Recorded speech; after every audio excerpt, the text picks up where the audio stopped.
दोस्तों, एक पुरानी कहावत है, अगर किसी इंसान को बर्बाद करना है तो उसे दो चीज की लत लगा दो, एक शराब की और दूसरी प्यार की। शराब का नशा तो कुछ देर में उतर जाता है, मगर प्यार का नशा जल्दी नहीं उतरता और ये इतना खतरनाक होता है कि किसी की भी जान ले लेता है। आज की कहानी भी ऐसी ही है। एक लड़की प्यार में इतनी अंधी हो चुकी थी कि उसने सबसे करीबी रिश्ते को अपने प्यार को पाने के लिए खत्म कर दिया, उसकी जान ले ली। और एक ऐसी कहानी सामने निकल कर आई जिसे सुनने के बाद उसके पूरे परिवार का दिल दहल उठा। दोस्तों, कहानी बेहद ही अफसोसनाक है, इसलिए कहानी में आगे बढ़ूं उससे पहले आप हेडफोन जरूर लगा लें ताकि मैं आप सबको क्राइम की दुनिया में ले जा सकूं। तो चलिए बढ़ते हैं कहानी की तरफ। ये कहानी पटना के फुलवारी शरीफ की है। कहानी शहनाज और जफरुद्दीन की है। पटना के नजदीक फुलवारी शरीफ में शहनाज पैदा हुई। वहीं रहकर शहनाज पढ़ी लिखी और बड़ी हुई। बड़ी होने के बाद उसके घर वाले उसकी शादी करने की बात कहने लगे। घर वालों ने लड़के तलाशना शुरू कर दी और उन्हें एक अच्छा पढ़ा लिखा लड़का भी मिल जाता है जिसका नाम जफरुद्दीन था। बिहार के लखीसराय में जफरुद्दीन रहता था और यह इलेक्ट्रिकल इंजीनियर था और सऊदी अरब में नौकरी करता था। लड़का ठीक ठाक पैसे कमाता था। शहनाज भी काफी खूबसूरत थी। जल्दी ही जफरुद्दीन के परिवार वालों को शहनाज पसंद आ गई और जफरुद्दीन से शहनाज की शादी की बात चलने लगी। दोनों के घर वालों की रजामंदी से धूमधाम से शादी कर दी गई। दोनों घर वाले काफी खुश थे क्योंकि एक परिवार को अच्छा पैसे कमाने वाला दामाद मिल गया था और दूसरी तरफ पढ़ी लिखी और खूबसूरत बहू मिल गई थी। दोनों पति पत्नी खुशी खुशी जिंदगी जीने लगते हैं। जफरुद्दीन अपनी नौकरी करने सऊदी अरब चला जाता है। कुछ साल बाद ही दोनों के दो बेटे हुए। वक्त गुजरता है। इसी दौरान जफरुद्दीन सऊदी अरब की नौकरी छोड़कर भारत आ जाता है और नोएडा में नौकरी करने लगता है। कुछ ही रोज बाद जफरुद्दीन बीवी बच्चों को भी नोएडा बुला लेता है और किराए का मकान लेकर यहीं रहने लगता है। करीब 2 साल तक जफरुद्दीन और शहनाज नोएडा में रहते हैं और ये 2 साल के दौरान एक बार भी वो घर नहीं जाते। 2 साल बाद 3 मई को ईद थी। जफरुद्दीन ने इस बार ईद अपने घर मनाने का फैसला किया, लेकिन जफरुद्दीन अपनी बीवी शहनवाज की जिद करने पर घर ना जाकर अपने ससुराल फुलवारी शरीफ जाने का फैसला करता है और वहीं ईद मनाने का भी। दरअसल जफरुद्दीन ने सऊदीया से जो पैसे कमाए थे उसमें से पैसे बचा बचा कर अपने ससुराल फुलवारी शरीफ में एक आलीशान घर बनवा रखा था। परिवार के चारों लोग ईद मनाने फ्लाइट से पटना पहुंचे और वहां से फुलवारी शरीफ। 1 मई की शाम जफरुद्दीन बच्चों को लेकर शॉपिंग करने चला जाता है क्योंकि 2 दिन बाद ही ईद थी। शाम के वक्त जफरुद्दीन अपने दोनों बेटों के साथ शॉपिंग करके घर लौटता है।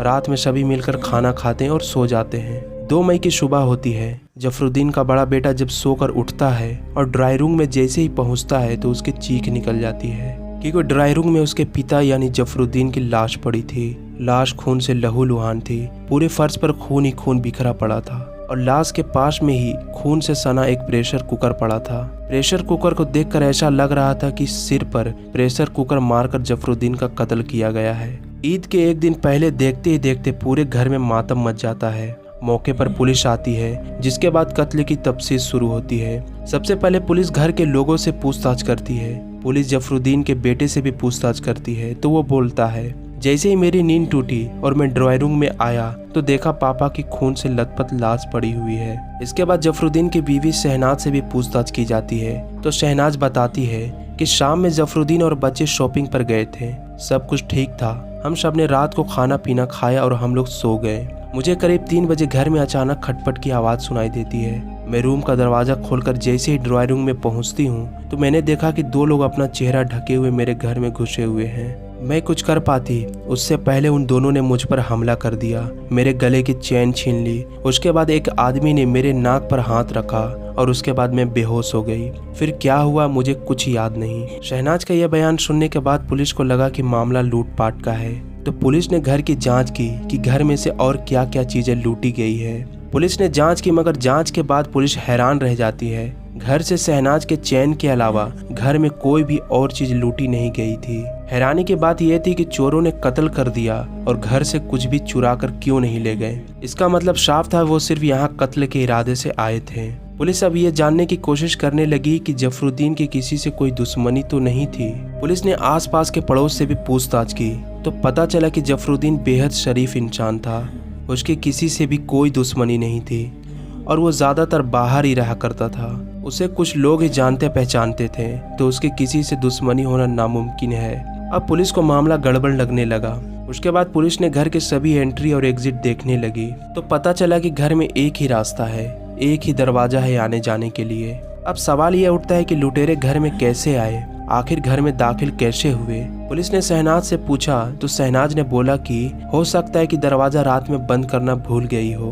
अब यह बात पुलिस को खटकने लगा, क्योंकि आमतौर पर जिस घर में एक ही दरवाजा होता है तो उसे कई लोग रात में सोने से पहले चेक करते हैं कि कहीं दरवाजा खुला तो नहीं रह गया। मगर यहाँ तक कोई भी जोर जबरदस्ती से एंट्री नहीं की गई थी, ना ही दरवाजे की कुंडी टूटी थी और ना ही कोई फोर्सफुली एंट्री थी। अब ये जाहिर था कि घर में जिसने भी एंट्री की है या तो कोई जानने वाला है या घर के किसी आदमी ने उसे अंदर आने की इजाजत दी है। अब पुलिस के रडार पर शहनाज आ जाती है, क्योंकि बच्चे की उम्र इतनी नहीं थी कि वो बाप का कत्ल कर सके, इसलिए पुलिस को शहनाज पर शक होने लगता है।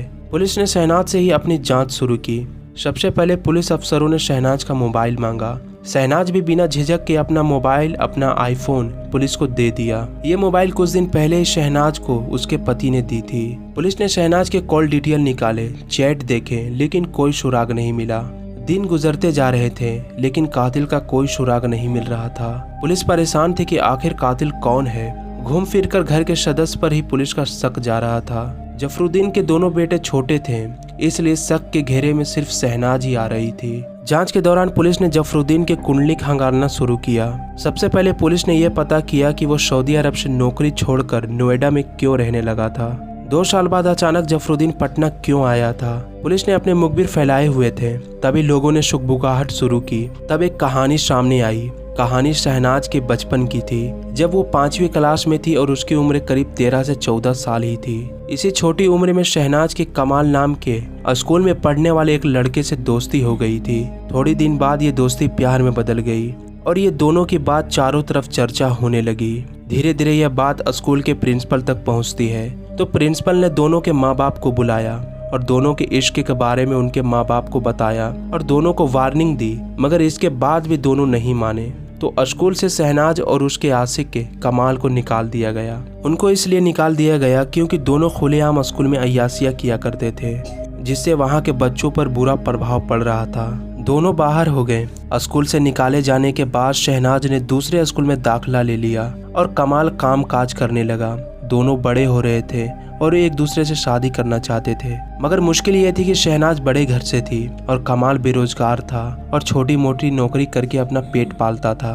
वक्त यूं ही गुजरता रहा। शहनाज और कमाल अपने प्यार को बढ़ावा देते रहे। शहनाज के घर वाले ये रिश्ते से काफी परेशान हो गए थे और ये रिश्ते को खत्म करने के लिए शहनाज के घर वालों ने लड़का देखना शुरू किया और जल्द ही उसकी शादी जफरुद्दीन से कर दी गई। जफरुद्दीन सऊदी अरब में नौकरी करता था, तो उसका ज्यादा वक्त विदेश में रहना होता था। सऊदी अरब में कमाए पैसों से जफरुद्दीन ने ससुराल के करीब में जमीन खरीद कर घर बनाया ताकि बच्चों की ठीक से परवरिश हो सके। अब शहनाज छोटे बच्चों के साथ माँ बाप से अलग अपने घर में रहने लगी, बिल्कुल आजाद, ना कोई रोकने वाला ना कोई टोकने वाला था। कमाल और शहनाज दोनों का प्यार बढ़ने लगा। पति विदेश में था और यहाँ दोनों भविष्य की प्लानिंग करने लगे।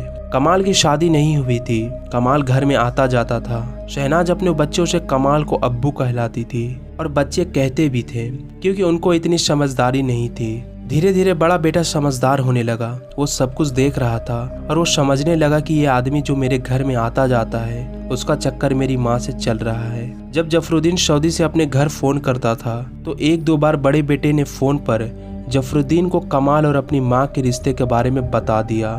जफरुद्दीन को यह जब बात पता चली तो वो काफी परेशान रहने लगा और शहनाज और जफरुद्दीन के बीच इस बात को लेकर काफी झगड़ा भी हुआ। जफरुद्दीन ने शहनाज को बहुत समझाया, लेकिन उसके सिर पर इश्क का भूत सवार था। वो पीछे हटने को कतई तैयार नहीं थी। परेशान होकर जफरुद्दीन ने सऊदी अरब की नौकरी छोड़ने का फैसला कर लिया।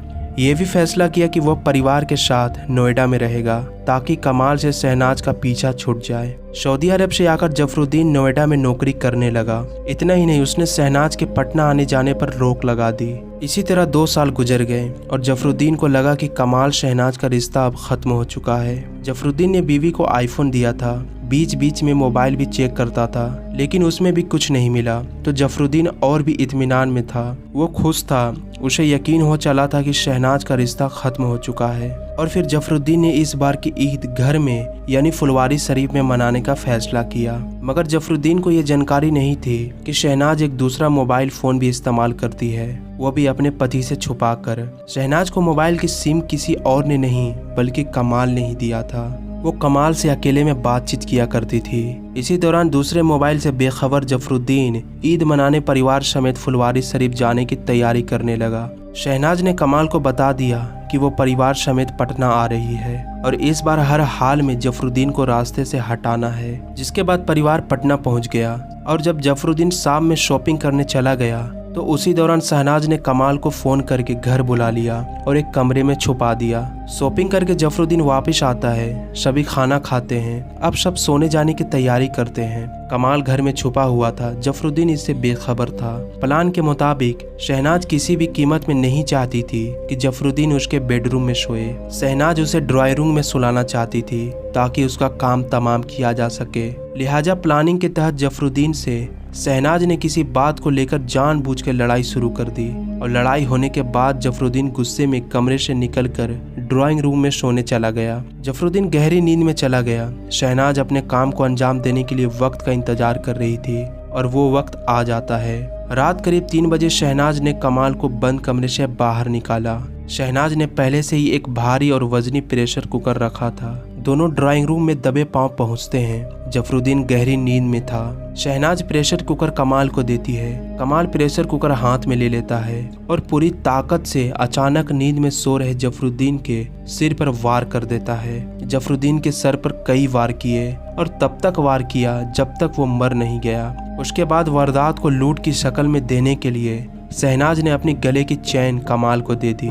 फिर वहां से कमाल भाग जाता है। कत्ल करने की प्लानिंग शहनाज ने तैयार कर रखी थी। जब पुलिस ने शहनाज से सख्ती से पूछताछ की तो सारा राज खुल गया और कातिल का चेहरा सबके सामने था। पुलिस ने शहनाज और कमाल को गिरफ्तार कर लिया। एक अंधे प्यार के चलते जफरुद्दीन के दोनों बेटे के सिर से बाप का साया उठ गया और 2 परिवार की जिंदगी उजड़ गई। तो दोस्तों, ये थी आज की कहानी। आप इस कहानी के बारे में क्या सोचते कमेंट में जरूर बताएं और ऐसे ही क्राइम स्टोरी सुनने के लिए हमारे चैनल को जरूर सब्सक्राइब करें। तो मैं मिलूंगा किसी नेक्स्ट वीडियो में। तब तक के लिए बाय बाय।